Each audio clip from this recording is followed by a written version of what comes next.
Now we come to EV, which is where you're operating now. Sure. Um I feel that going forward, this is just my inflection or insight about future. And why EV is important, I'll come to that. First is huge focus on sustainability we have seen over last 8 years, 10 years. Second is EV, I think, is where software and hardware both kind of combine. True. So we need people who know the software but can also do little bit manufacturing, and they have the know-how of the product. Yeah. Uh, which was a rare skill. If you ask me, 10 years back, the focus was solely on the software. Right. True. Now suddenly EV has brought back that focus on battery manufacturing, on two-wheeler, on three-wheeler. So I think it's an interesting space. So engineering, education, what we are grooming our future talent to be, I think it's a lesson that some of the skills we still require beyond software. Right. True. So talk about why is EV important for India?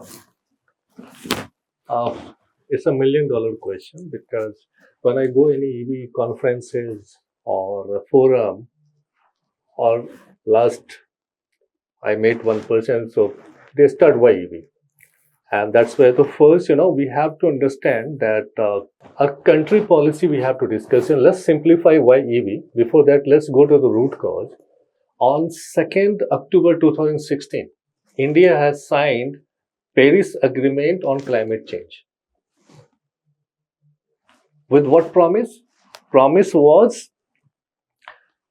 using alternate energy source other than fossil oil, and implementing more trees to reduce the pollution. So basically, it was around less carbon footprint promised by the government of India, and achieving SDG goal.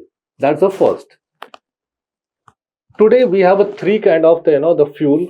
Either we can buy the petrol vehicle, diesel vehicle, both are fossil oil, and or we can go CNG, or we can go EV. So if you see that we have a three kind of the choices as an end user.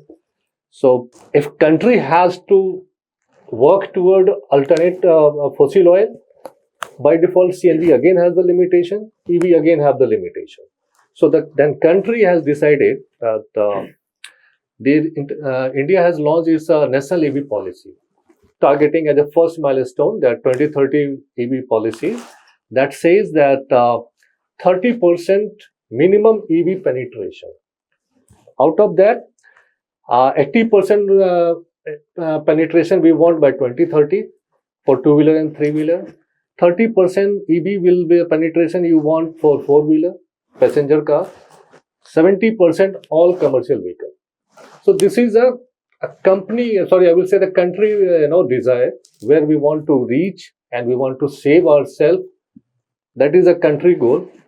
Now coming back on that statement, Government of India also decided to take this as an opportunity that why not we generate more, I will say that job in that infrastructure, because same EV makes, then Government of India decided that make India as a global hub for EV manufacturing. All we know that today China leads, so then India also took that, let's make India as a global hub to generate the jobs, manufacturing facilities. Then you rightly said that in India we have a better hand holding on a software. We have more software skill set than the hardware skill set, because so EV by default it's a software driven vehicle. Normal, if you make a normal vehicle, so once mechanical is done, you can just sell overnight to across India. But the moment you want to launch EV vehicle, whether it's a two-wheeler, four-wheeler, three-wheeler, you have to offer a user experience, differentiated, seamless charging experience. Their OTA support.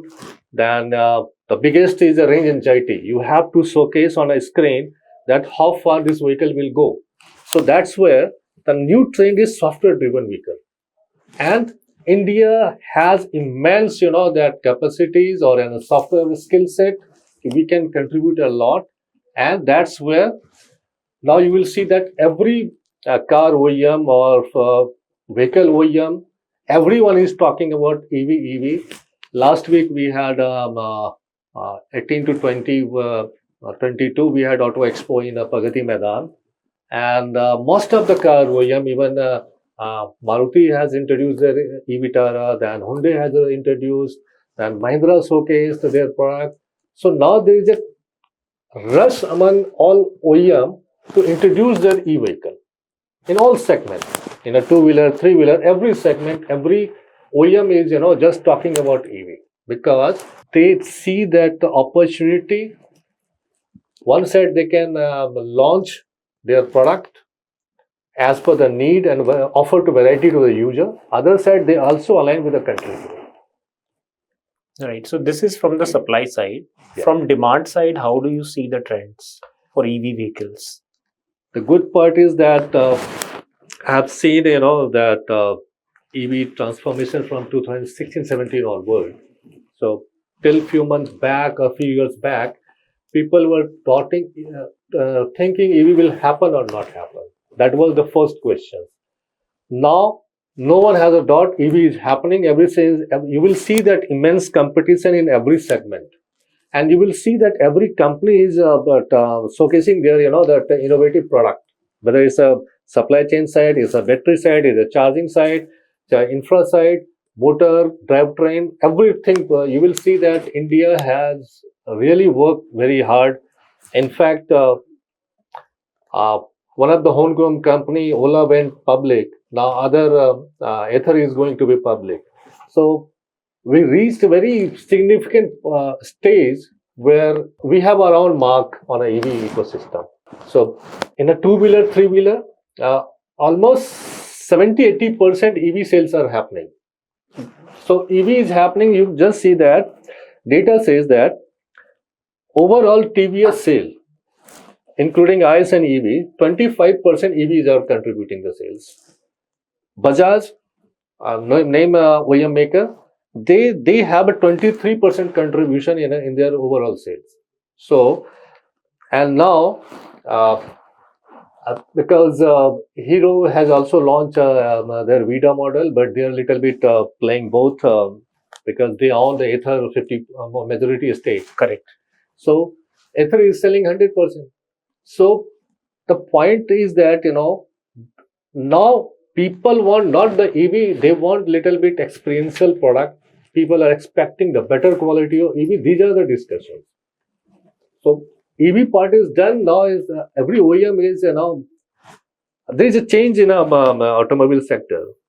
Earlier everyone saying automobile. The good part is that now every OEM after EV era, they want to come and say we are not automobile, we are mobility company. So that's a little bit surprising that OEM itself is coming to craft a different story that they are a mobility company. The reason is that if you go purchase any showroom, if you go in a showroom, they will just give you over a plate. This is a car, these are the banking, financing, all the arrangements, and job is done. The pain with EV is that your vehicle is ready. You can't overnight you launch across nation. You have to go phase-wise manner, city to city-wise manner, because before you launch and start selling, you have to work with the infra partner. Today, we are helping. I think let me introduce where I am contributing. Bolt.Earth has started its journey in 2017. It's started with a pioneer two bits planning pass out Mohit Yadav and Jyoti Ranjan, and based in Bangalore, and they started their journey to make charging experience reachable to every Indian. That was their theme, and today I'm glad to say that Bolt.Earth is India's fastest, I will say the largest, fastest, and most utilized charging network in India, with the 36,000 charge point deployment is done with across 1,600 cities, and as per data of government data, our network coverage has reached 64% market share. and it's peer-to-peer charging network. Same device. We allow user to make it private, public, semi-public as they want, and we offer entire range of the services to them for a seamless experience. And our motto is that let's make charging experience smarter, safer, connected, and so these kind of that easiness we are bringing on table for a user. So 34,000, 36,000. 36,000 charging points, and that is how many charging points are there in the overall market, roughly? These two gentlemen research very well, and the research says that 90% of charging utilizations are happening at home. Okay. When you think about any charging infra, you will hear that all big brand will come and they will say that, okay, I'm installing at highway, this and that. They will talk to the big infra. That is a public fast charging. Correct. That's where you just do the emergency charge. And today, if the data says that currently all CPO partner, their utilization is not more than 5%. It's still in a capex investing, building infra utilizations, but either you charge at home, either you charge at office. These are the universal trend in US also, and here in India also. And recently, Tata Motor has also published their research white paper with the same statement that 90% charging happen at either home or office, and broadly we say community charger. So, and Bolt operate in that space, Bolt.Earth, and we are marking our that very significant presence there because we have in-house software EV stack where we control our design of the hardware integrated with our software platform, and we have our in-house and associated trainer installation people. So as a user, we offer seamless charging experience that, okay, you want Bolt.Earth charging services. Okay, this is the hardware as per your choice, two-wheeler, three-wheeler, four-wheeler. And then we just give them, the installation, mobile applications where you can scan, pay and charge. And then it comes with a CMS application. And then we offer on top of that 24/7 call center support. Okay.